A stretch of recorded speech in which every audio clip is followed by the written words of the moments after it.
Imagine this: a large field of green, crowds cheering and chanting your team's name. Vibrant bursts of neon red and blue fill the night sky, cascading across the structure of the ever-ominous battleground that surrounds you. Encased in a metal and glass grid that cages the field, your eyes take attention to the center of the field. Just above it, a ball appears. The shape, that of a traditional soccer ball, dominates the stadium's attention. You fire up your engines, put your car into gear, and wait for the countdown. Welcome to Rocket League.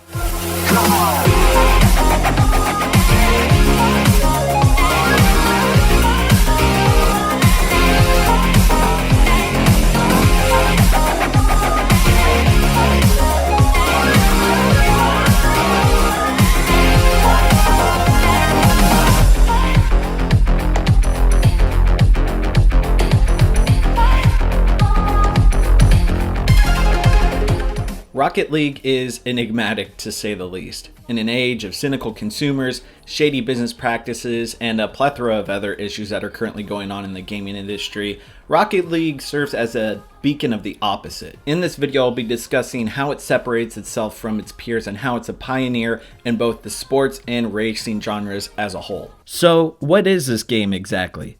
Combine the elements of traditional football, or better known as soccer in privileged America, with that of the balls-out pace of an arcade-style racing game, add a moon-like physics focus on gameplay, make the cars more akin to their toy RC counterparts, and the end result is the aberration known as soccer. In it, the end goal is to get more points than your opponent in a 5-minute match that can have from up to 1 to 4 persons per team.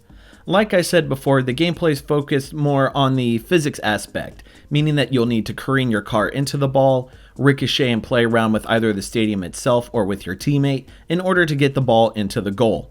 In that, it shares its gameplay similarly to something like Pool, which uses a play space to its advantage.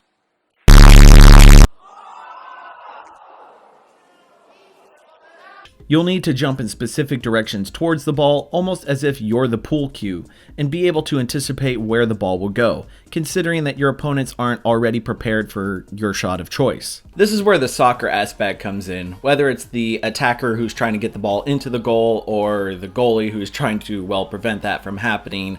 The action just never ceases. From the intense 2-on-2 to the strategic 3-on-3 to the near chaotic 4-on-4, Rocket League proves that not only is it fun to play, but it's also strategic in its what seems to be shallow gameplay. The field in which you'll be playing in is encased in raised grids that are designed to drive on and around in order to execute trick shots off of and be able to methodically place yourself around the map. Throughout the ground, there's pockets of boost pickups with small and full recharges that respawn across the field, which help you to carelessly launch yourself into the maw of your opponent. While the structure of the field and placement of the boost pickups varies between specific maps, the goal is all the same. Aim your car into the ball, score a goal. The game is either played by yourself with the AI, with a friend in local split screen, or over the internet. The game modes reach beyond just soccer though. There's a healthy amount of side options. You could play hockey with a gigantic puck replacing the ball on a snow-covered field, or you could play basketball with the goals positioned like they actually would be in a game of actual basketball. In Rumble mode, though, things get crazy as the game does its best Twisted Metal impression by giving everyone power-ups that spawn at random 10-second intervals after each use. These power-ups include the boot, which sends a gigantic, boot that curb stomps the crap out of the closest jabroni near you. The disruptor, which causes an opponent's boost system to basically have an aneurysm and forces them to lose control. The freezer, which freezes the ball into place and makes everyone sit around and look like a bunch of lazy a-holes. All right, everyone, chill. The grappling hook, which lets you live out your Spider-Man fantasies by pulling you towards the ball, or Roadhog if you're into someone a bit more thick. The haymaker, which lets you Mike Tyson the ball away from the chaos, except nobody's going to be missing an ear afterwards. The magnetizer, which lets you imagine that something for once in your life is actually attracted to you. The plunger, which grabs the ball like the grappling hook, but it's a bit less sanitary. Oh no! The power hitter, whose intimidating presence reminds you of your high school bully by being able to hit everything harder, except that you won't have a feeling of emptiness inside. The swapper, which lets you experiment with your identity for a split second as you switch places with an unsuspecting loser. Then there's Yu-Gi-Oh! I mean the spikes, which covers you in metal throngs that let the ball stick to you, yet it doesn't deflate for some weird reason. And finally, we have the tornado, which just throws everything around you into complete disarray as you devastate any hopes of making any friends in future games. But wait, we still aren't done with the game modes. There's Drop Shot, where you play in the special Core 707 arena, except instead of scoring goals, you actually need to hit the ball into the hexagonal shapes on the floor that's on the field. The first hit on a plate will just cause it to fall away, leaving a space open to score goals in. Combine this mode with Rumble, and I promise you'll need to change your pants afterwards. Now, even though I just pretty much vomited a myriad of ways to play this game, there's still more to it. It's way more than you would actually think when you're purchasing a game for only $20. For a game that costs so little compared to everything else on the market, you get a lot of bang for your buck. The customization is unrivaled when compared to other sports and racing games that are nearly tripled in price, and the satisfaction, variance, and genuineness is tenfold. When it comes to originality, however, Rocket League is far from it. Kind of. Not really. Well, what I mean is that this is technically a sequel to the 2008 PS3 title Supersonic Acrobatic Rocket-Powered Battle Cars.